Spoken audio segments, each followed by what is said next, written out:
इस वीडियो को शुरू करने से पहले यह स्पष्ट कर दूं कि इस चैनल का एकमात्र उद्देश्य है शोधपरक छात्रों के लिए नई सोच और तर्क संगत जानकारी जुटाकर देना। उद्देश्य किसी जाति, समाज, धर्म, संप्रदाय, भाषा, क्षेत्र, व्यक्ति, वंश या किसी परंपरा आदि का न तो विरोध करना और न ही किसी की भावना को आहत करना है। यह किसी राजनीतिक लक्ष्य या विचार से भी प्रेरित नहीं है और इसको राजनीति से न जोड़ा जाए। इसको केवल जानकारी के रूप में तथा शैक्षणिक उपयोगिता तक ही सीमित समझा जाए। साथियों, जैसा कि आप जानते हैं, सनातन धर्म में मूर्ति पूजा नहीं है। मूर्ति पूजा हिंदू धर्म वालों ने शुरू किया, बल्कि यह कहना ज्यादा ठीक रहेगा कि बौद्ध धर्म के महायान शाखा वालों ने मूर्ति बनाना और मूर्ति पूजा शुरू किया। और वे लोग मुख्य रूप से बाहर के लोग थे,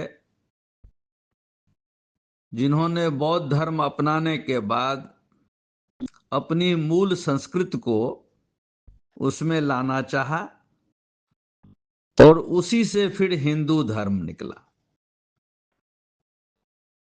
इसमें सनातन धर्म के जो ऋषिकुलों में शिक्षा के लिए छात्रों को कहा जाता था, उन सब के आधार पर मूर्तियां भी बनाई गई। बाद में राजा रविंद्र वर्मा ने उसका चित्र बनाया उन सब का, और वही चित्र ही आजकल फोटो, कैलेंडर आदि सब में दिखता है। इसमें एक फोटो गणेश जी का है और उनके हाथी का सिर और उनकी सवारी को चूहे के रूप में दिखा करके दिखाया जाता है। और इस पर में लोग कई तरह की बात करते हैं कि आदमी के शरीर में हाथी का सिर कैसे है। तो आज हम लोग इस विषय पर बात करेंगे कि सनातन धर्म में इसका वास्तविक स्वरूप क्या था और उद्देश्य क्या था।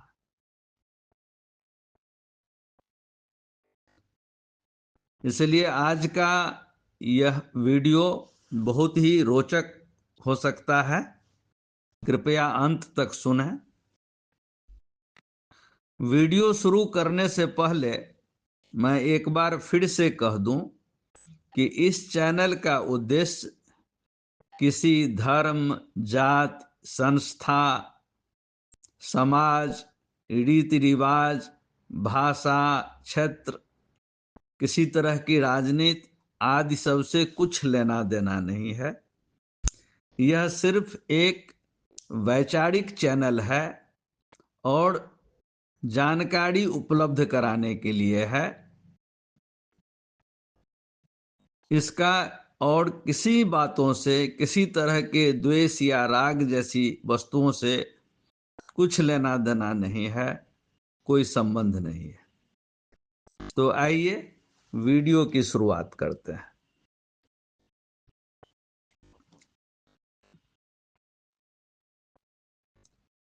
वैदिक ऋषिकुल के शिक्षा परक रहस्य कथाओं अथवा वहां दिए गए प्रतीकों को समझना कठिन है। हिंदू धर्म के किसी व्यवसायी, कथावाचक, पुरोहित, पुजारी, मठाधीश आदि के बस की यह बात नहीं है। हिंदू धर्म वालों ने भले ही उन सब कथाओं को पुराणों में समेट लिया हो, लेकिन तपबल से हीन और अंधभक्त की मार्ग पर चलने वाले लोगों के लिए उसके सार को समझना एक चुनौती ही बना रहता है। यही बात अतीत में हुआ है, जो पुराणों की कहानियों से परिलक्षित है। मैं जानता हूं कि मेरी यह बात कुछ तर्कहीन, विवेकहीन, मूढ़ता से भरे भक्त लोगों को पसंद नहीं आएगा, क्योंकि उनका दिमाग रंग रंगीले कथाओं और कहानियों के रस में डूबा हुआ है। ऐसा ही बना दिया गया है सदियों से लोगों के दिमाग को। उनको रस भरी कहानियां ही अच्छी लगती है, लेकिन इन कथाओं को सुनने या पढ़ने की जगह उनका तत्वार्थ समझना ज्यादा जरूरी है। अन्यथा इन कहानियों का कोई मतलब नहीं रह जाता। यह एक पड़ी कहानियां सी प्रतीत होती हैं। यहां मैं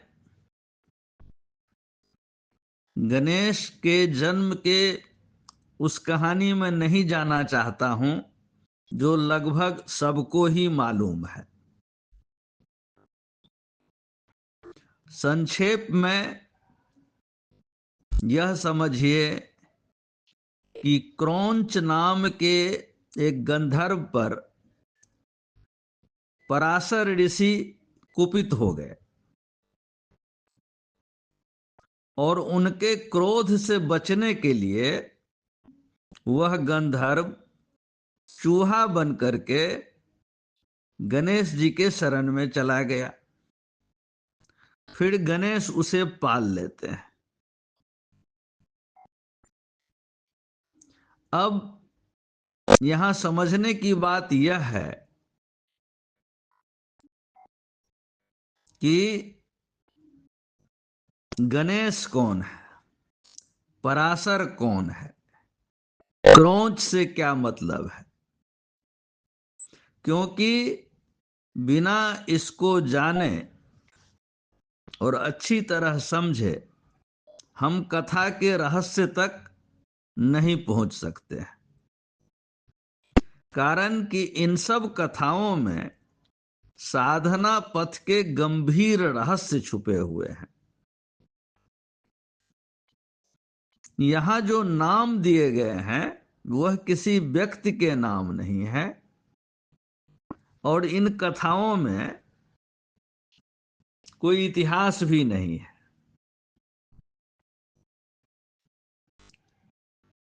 पहले हम गंधर्व शब्द को लेते हैं। गंधर्व शब्द से स्पष्ट है कि एक विशेष विशेष प्रकार का प्राणी, या जो आम मनुष्य से थोड़ा अलग और इतर है समाज में,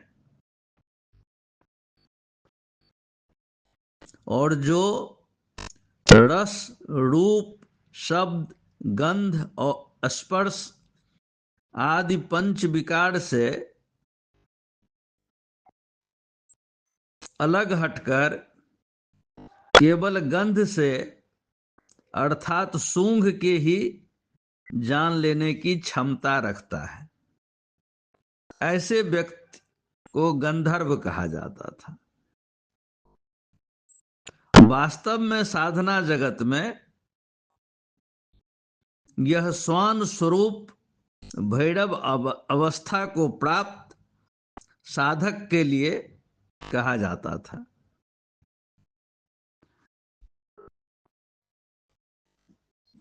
हम जानते हैं कि स्वान ही अंत तक युधिष्ठिर के साथ में रहा था। अब यह युधिष्ठिर क्या है? तो साधना जगत में भव सागर के अगम्य कामना समर, या महाभारत, जीवन के महाभारत, मायाओं के महासमर में मोक्ष के लिए जो स्थिर और संयत होकर युद्ध लक्ष्य के लिए युद्ध भाव से सतत लगा रहता है, ऐसे ही साधक को युधिष्ठिर कहते हैं। तो हमने गंधर्व समझ लिया। अब हम आते हैं कि गणेश कौन है। गणेश का जन्म कहानियों के अनुसार पार्वती के मैल से होता है। कहानी के हिसाब से पार्वती ने नहाने से पहले शरीर में उबटन लगाया, फिर उसको रगड़ रगड़ के देह से निकाला। जोड़ से रगड़ने की क्रिया भी एक तरह के मल्लयुद्ध जैसा ही होता है। जब हम शरीर से उबटन को रगड़ रगड़ के निकालते हैं। अब यहां कल्पना कीजिए कि गर्भाधान से पूर्व प्रजननरत जोड़े का वह मल्लयुद्ध जिससे किसी प्राणी का जन्म होता है। हम सब का जन्म भी वैसे ही एक मल्लयुद्ध का परिणाम है, और हम गर्भ से बाहर भी एक मल्लयुद्ध करके ही निकलते हैं, उसी मैल उबटन आदि सब के साथ। अगर वैसे देखें तो उबटन में क्या होता है? उबटन में आटा, बेसन, घी, हल्दी, कई तरह के पीसे हुए अन्न के कण, इत्र, जड़ी बूटी आदि आदि ही तो होता है। संक्षेप में हम कह सकते हैं कि उबटन में एक तरह से सभी अन्नादि भोज्य पदार्थों का ही उपयोग होता है, उसी से उबटन बनता है। अन्न से ही हमारा यह देह भी बना है, अन्न से ही इस देह का पोषण होता है, अन्न से ही हम सब उत्पन्न हुए हैं। हम सब अन्न से ही पोषित, पालित और निर्मित है। हमारा यह शरीर अन्न से ही पोषित, पालित और निर्मित है। शरीर में भोजन के बाद आत्मा, जिसे आप राम, कृष्ण, शिव, विष्णु चाहे जो नाम दे दें, यज्ञ के द्वारा वह आत्मा उस भोजन को रक्त, मांस, मज्जा, अस्थि, ऊर्जा, शुक्र आदि में बदल देता है। ऐसे ही गर्भ में अर्थात क्षीर सागर में आत्मा के यज्ञ द्वारा ही हम आते हैं। वह सब पदार्थ भी जो गर्भाधान से पहले क्षरित होता है, अन्न से उत्पन्न एक मैल के तरह ही शरीर से निकलता है। तो फिर सोचिए कि गणेश कौन हुए? हम ही तो गणेश हुए। गणेश के जन्म की कथा हमारे अपने जन्म की कथा ही तो है। जरा गौर से सोच के देखिए। सनातन धर्म में हम सभी गणेश हैं, जो आत्मा, शिव और मति गिरजा से उत्पन्न हुए हैं। अब यहां हम क्षेपक कथाओं में नहीं जाएंगे। क्षेपक कथाओं से अलग हटके यह समझिए कि हमारा यह अन्नमय देह तो चलेगा, लेकिन मन, बुद्धि, दिमाग अगर अन्नमय रहेगा तो वह तामसिक ही रहेगा। तब संसार के तमसा वृत्ति से मुक्त होना असंभव हो जाएगा। तमसा वृत्ति से भरा सोच अर्थात सिर जीव को अंधक, जलंधर, त्रिपुरासुर या भस्मासुर आदि बना देगा। सिर मतलब सोच अगर सात्विक नहीं होगा तो साधना संभव नहीं हो पाएगा। साधना के दिव्य अनुभूति के लिए विशाल और दिव्य सोच अर्थात एक परिपक्व मस्तिष्क का होना जरूरी है।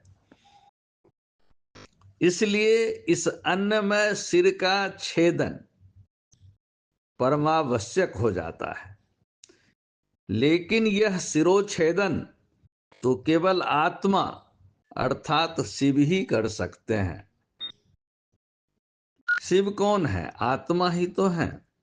हम कहते हैं ना, आत्मा त्वं गिरिजामति है या विशुद्ध ज्ञान देहाय त्रिवेदी दिव्य चक्षुषे। उसी यौगिक सिरोच्छेदन की क्रिया और सोच की विशालता को, मस्तिष्क के पूर्ण परिपक्वता को प्रतीक के रूप में ऋषियों ने हाथी जैसा विशाल सिर कहा है। क्षेपक कथाओं में इसको औपन्यासिक रंग देकर एक कथा बना दिया गया जिससे लोग तत्व समझ ही नहीं पाते हैं। और धर्म का पताका थामे कोई भी ज्ञानी घोंघाचार्य या धूर्ताचार्य भी इस रहस्य को नहीं खोलता है, क्योंकि धर्म के दुकान या धर्म का दुकान बंद होने का खतरा बना रहता है। तो इस तरह से देखा कि हम गणेश भी हम ही हैं। अब पराशर कौन है?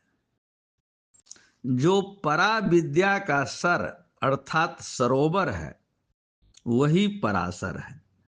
परा विद्या मतलब ब्रह्म विद्या, जो अविद्या को मिटा सके वह पराशर है। वेद में सर और असर शब्द सूर्य के लिए प्रयुक्त हुआ है। सूर्य आत्मा का प्रतीक है। सूर्य आत्मा जगतस्थुखश्च।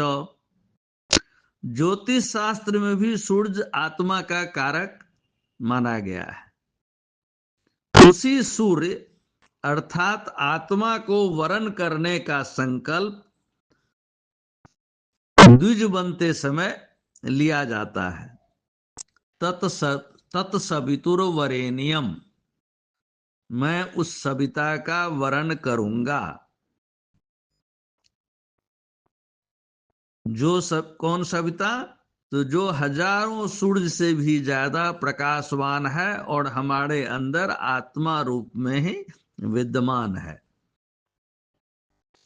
ब्रह्म विद्या के ज्ञान से ही होता है आत्मदर्शन या आत्म साक्षात्कार। तभी हम देख पाते हैं त्रिवेदी दिव्य चक्षु से। साधक तब शिव स्वरूप हो जाता है। इसी से आत्मज्ञान होता है। जगत को देखने और समझने की दिव्य दृष्टि मिलती है। आत्म साक्षात्कार से ही एक साधक को वह दृष्टि मिलती है। आत्मा ही सर्वदर्शी है। चक्षोहो सूर्यो अजायत, और सूर्य आत्मा का प्रतीक है। आत्म साक्षात्कार के बिना, आत्म साक्षात्कार बिना संयमित बुद्धि, विवेक और साधना आदि के संभव नहीं है। ब्रह्म विद्या ही केवल कल्याणदायक है। अन्य सभी ज्ञान और विद्या को अविद्या कहा गया है। ब्रह्म विद्या को विद्या इसलिए कहा गया है कि या विद्या सा विमुक्तये। इस साधना में बाधक बनता है मन, क्षुद्रवृत्त, जो चूहे के तरह विचार को कुतर कुतर के साधक का ध्यान भटकाता रहता है। उस प्रवृत्ति पर, क्षुद्र वृत्ति पर अंकुश लगाना जरूरी हो जाता है साधना मार्ग में। इसीलिए पराशर हुए ज्ञान मार्ग, ब्रह्म विद्या का मार्ग, जिसका साधक, सभी साधक अन्यायी होता है। अब क्रौंच कौन है? क्रौंच एक अति चंचल पक्षी है, वासना युक्त, अतिशय कामुक, अनेक इच्छाओं से भरा हुआ मन के प्रतीक के रूप में यहाँ क्रौंच पक्षी को बताया गया है। क्रौंच शब्द का उपयोग किया गया है, क्रौंच नाम उस गंधर्व का दिया गया है। उसी पक्षी के उद्भ्रांत कामलीला में रत अवस्था का जब बानोच्छेदन हुआ तो वाल्मीकि आदि कवि बन गए। चंचल मन को ही प्रतीक स्वरूप क्रौंच पक्षी बोला गया है। वाल्मीकि कवि बन गया, मतलब ज्ञानी बन गया। जहां न जाए रवि वहां जाए कवि, इसलिए कहते हैं क्षुरस्य धारा निशिता दुरत्या दूरंगमं कवियो वदन्ति। मन भी वासनायुक्त अतिशय कामुक पक्षी के तरह वेगमय ही रहता है। जब वह पराशर को अर्थात ब्रह्म ज्ञान के विचार को चूहा बन के कुतरने लगता है, उसको भटकाने का प्रयास करता है, तब साधक उसको खदेड़ के गणेश अर्थात विशाल परिपक्व मस्तिष्क के हवाले कर देता है और खुद साधना पथ पर हाथी के तरह झूम के चल पड़ता है। चित्र में इसीलिए चूहे को गणेश के पैरों में दिखाया जाता है। यही है चूहे को गणेश का वाहन कहने का राज। वास्तविक जीवन में कोई चूहा आदमी के गजबदन बोझ के नीचे दब के ही मर जाएगा, लेकिन जब आत्मस्थ साधक का सारथी अर्थात आत्मा कृष्ण